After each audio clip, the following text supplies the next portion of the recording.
Good morning, students. I'm S.K. Sharma, your SSC teacher. Welcome in class 10th revision classes of Oxford School.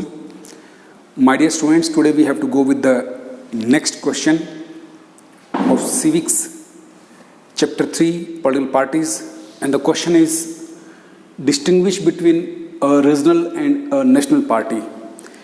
Regional party means क्षेत्रीय दल, state parties, और national means राष्ट्रीय दल, national party we can से। आप अच्छी तरह से जानते हैं, सुना होगा अपने नाम। सिंपल हम समझ लें, जेजेपी जो पार्टी है, दुष्यंत चौटाला की पार्टी, आप जानते हैं जेजेपी के बारे में।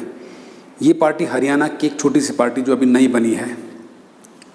इसने इलेक्शन लड़े और इलेक्शन लड़ने के बाद ज्वाइन कर लिया बीजेपी को, और आज दुष्यंत चौटाला जी जो हैं डिप्टी सीएम बने हुए हैं हरियाणा में।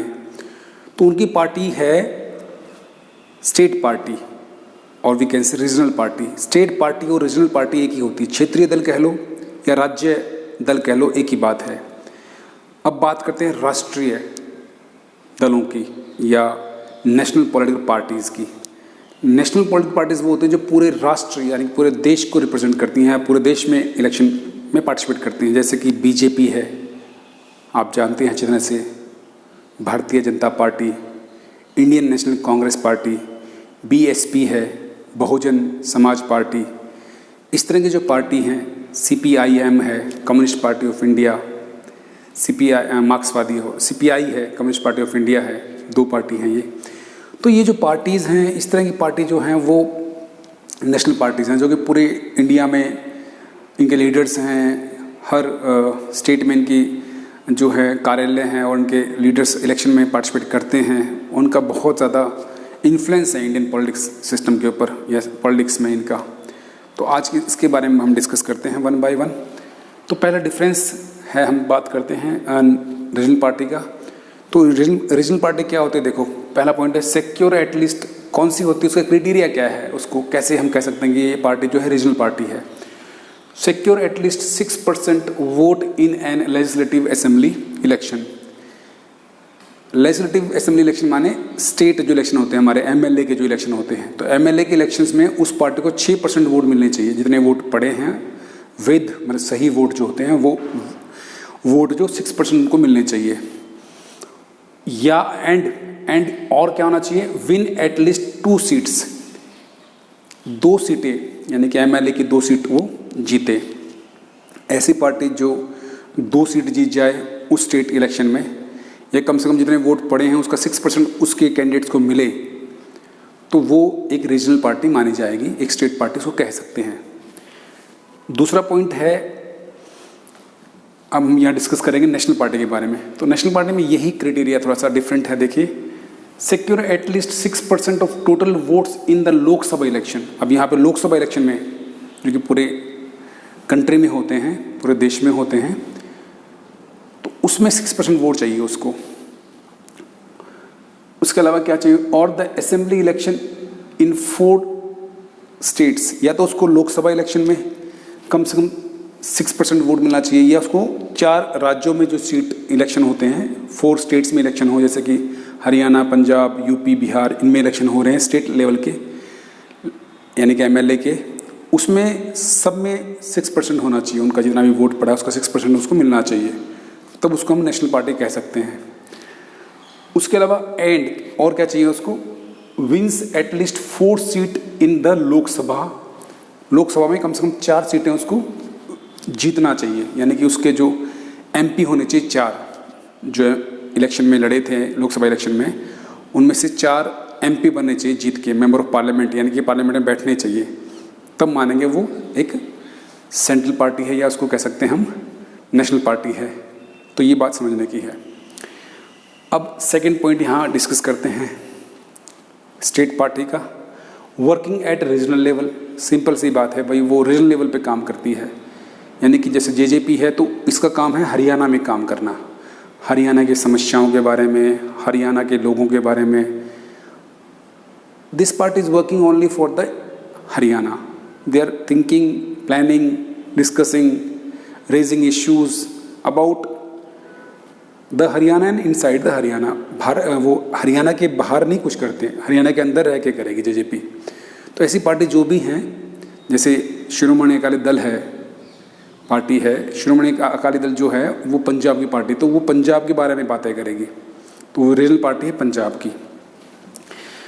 रेज ओनली रीजनल इश्यूज़, वही बातें आती हैं, तो वो रीजनल इश्यूज़ ऐसे वो कोई, अब जेजेपी के जो हेड हैं दुष्यंत चौटाला जी, वो इस बात पे इलेक्शन में नहीं खड़े होंगे कि भैया पाकिस्तान और इंडिया के जो रिलेशंस के बारे में बातें नहीं करेंगे, वो ना ही वो अमेरिका और इंडिया के रिलेशन के बारे में बातें करेंगे, उनको इससे लेना देना नहीं है।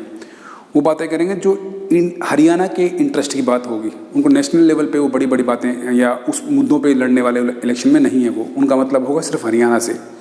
तो उनके नैरो इशू होते हैं या छोटे इशू हो सकते हैं जो कि हरियाणा से संबंधित है, यानी कि स्टेट से संबंधित है, कोई भी हो चाहे वो। इसके एग्जाम्पल हम पहले दे चुके हैं, फिर भी मैं समझा देता हूँ। स्टेट पार्टी के एग्जाम्पल हैं अकाली दल, शिरोमणि अकाली दल कहते हैं पूरा नाम इसका, SAD। दूसरा झारखंड मुक्ति मोर्चा, JMM, जो कि झारखंड में नाम से पता लग चुका है आपको। उसके बाद मैंने बता दिया JJP हरियाणा में है। तो ये पार्टीज़ हैं। अब हम बात करते हैं नेशनल पार्टीज़ की। तो सेकंड पॉइंट है वही सिंपल पॉइंट है, पहला तो हमने क्राइटेरिया बता दिया इसका, वो हम डिस्कस कर चुके हैं। अब working through out the India, yes, ये पूरे इंडिया में काम करते हैं इसके जो लीडर्स हैं। रेज नेशनल इश्यूज़, ठीक बात है, ये इसके जो लीडर हैं ना वो नेशनल इश्यूज़ की बात करेंगे, जैसे कि 370 आर्टिकल है, जैसे कि राम मंदिर का मुद्दा है, जैसे कि रिजर्वेशन की बातें हैं, या जैसे कि हम बात कर सकते हैं कि इंडिया और पाकिस्तान का रिलेशन है। तो इस तरह की बातें, ये नेशनल लेवल की जो बातें हैं वो ये पार्टी के रीजनल पार्टी के नहीं बल्कि नेशनल पार्टी के लीडर्स कर सकते हैं ये बातें। उसके अलावा ये नेशनल सेम है, रेज नेशनल इश्यूज़, राष्ट्रीय मुद्दों को उठाती है ये लोग। इंटरनेशनल लेवल पे जो है ये थिंकिंग करते हैं और अपने इंडिया का कंपैरिजन करेंगे ये अमेरिका से, जर्मनी से, या उसके बारे में वो डिस्कशन करेंगे कि इंडिया की स्थिति कहाँ पे है और कैसे इंप्रूव कर सकते हैं इसको। वो उनका जो थिंकिंग होगा वो इंडिया के बारे में, कंप्लीट इंडिया के बारे में होगा। तो ये नेशनल लेवल पे बातें करते हैं। और ऐसी पार्टी से एग्जाम्पल आप जानते हैं बहुत अच्छी तरह से, फिर भी मैं समझा देता हूँ, एक बार बता देता हूँ एग्जाम्पल कौन कौन से हैं। हमने डिस्कस कर लिया है Indian national Congress party, Sonia Gandhi जिसकी हेड हैं आजकल, अध्यक्षा कह सकते हैं, प्रेसिडेंट हैं। और BJP हैं।